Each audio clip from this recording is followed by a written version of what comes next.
assume that I'm biracial. They say, oh, you're the white parent. I'm like, no. Are you sure? Yeah, I'm positive. You know? So, yeah. So they don't get it because their range of blackness in Minnesota is different from your range of blackness in the South, where we say we come from damn you're white to shy midnight. Okay? So you see that range.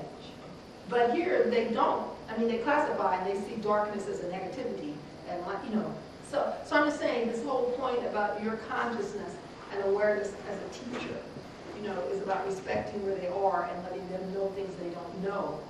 You know, and I just want to give one more example of that, and I'll stop. We have 120 babies from ages 6 weeks to 5 years in the building. The children bring their children to school. That is to get them to come to school. So one of the daycare lead teachers came to me and said, she was a little concerned about the interaction that one of our teen moms had with her child in the interaction in the morning that they have planned between parents and children. So I bring the young lady in and I said, well, you know, can you tell me about what happened in child care this morning? Because I always like ask them instead of telling me what I had told. So she tells me, and I said, I have to point something out to you. You could be dealing with a court right now. And she was like, what? I said, in the mainstream America, okay, what you did could be classified to go under a 51A. Do you know what that is? She said, no, so I had to break that down. And she's like, well, people can't tell me what to do with my baby. And when you're in your house, they can say, but what you need to understand is when you're in the public, okay, yes, people by law are obligated to report what the mainstream has defined as abuse, okay? And if you watch the news, last year the woman who spanked her child at the grocery store, and she was white, okay, and got home, the police arrested her because people had taken her license plate number and called the police for child abuse. Okay, so I said, so you may not like it, but it's a reality. And I'm telling you, you need to deal with that reality because we are obligated. Because if your child goes somewhere and they see something, a welt or something, they'll call her and say, nobody saw this? Because the doctor is obligated. So this is the thing, so I say, you know, you operate like you're a volcano. One thing I have to learn how to give them images. With urban you know, to get them to get what you're saying was a new experience. You know, I had taught for 37 years, and when I came back into urban, I was like, had I not been teaching, I would have quit after a week. I mean, they are no joke. Okay, they take no prisoners, and they tell you what they think, because they're not in it, because they feel they're going to get something out of it in the end. So they don't have a new end. Okay, so they're going to tell you. That's why we don't do homework. I'm like, excuse me? So, okay, why are you giving us this when you know we didn't do it? I said, the question should be, why did you do it when you know you were having a quiz? So they would say, oh, yeah, we never thought about it that way. So it's about changing perceptions. But what I learned from, then I started to think about growing up the culture, and I had to go back to my working poor, because, you know, mothers can throw some looks. Okay, black mothers, they stop talking. They throw you a look and you freeze. Okay, you know, do not go there. So I'll give you a little tip. With urban youth, working poor, looks work better than words, because I think so many people have told them things and they have not followed through. That does not register. But a look, when I started looking at them, they were like, stop, stop. I mean, really, they're like, don't you hate that? I mean, it was like amazing to me. You know, when I'm talking to them, they're talking back, you know.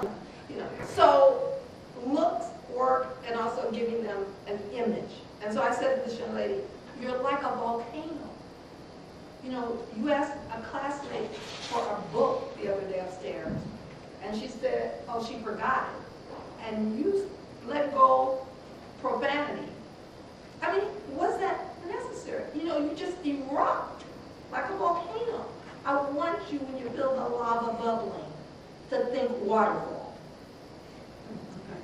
And now I see her in the hall, and I say, is the waterfall going? She's like, and that's a quick little check. I don't have to have a long conversation with her, you know, but for a number of them, I found little expressions or whatever that click with them, and that helps. The less language, really, although they're very verbal, but when you're trying to get a point, less is better, but you have to figure out how to say it so they get it, you know. So that cultural piece, like I say, is always there.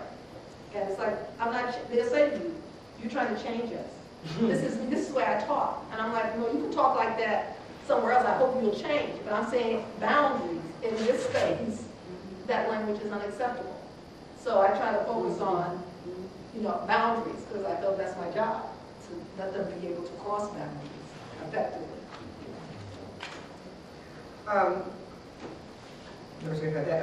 The cultural piece, we're all products of our cultures. We come from varying backgrounds, mores, experiences, and all that.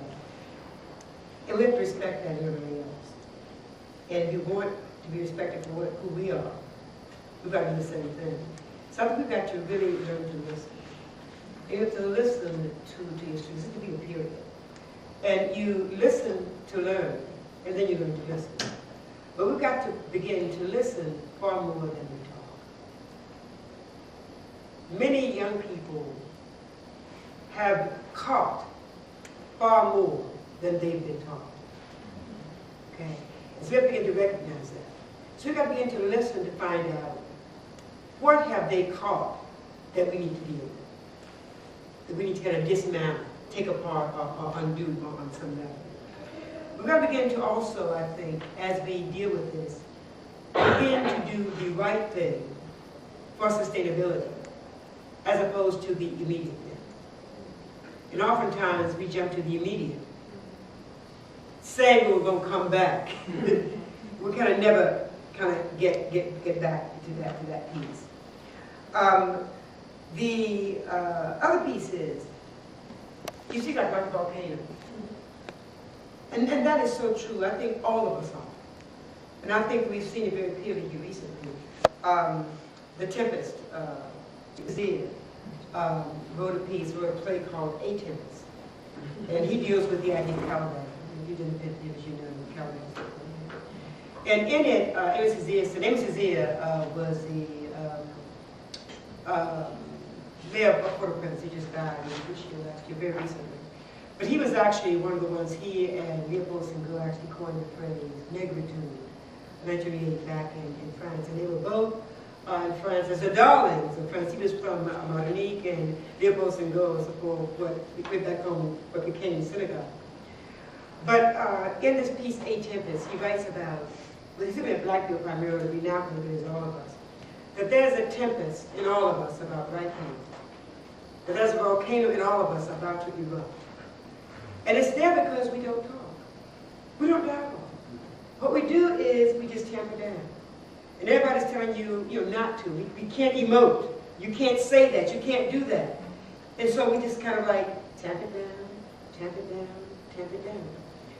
Recently we had a member of Congress to seriously disgrace himself by dealing with the office of the presidency. Notice how that's the president.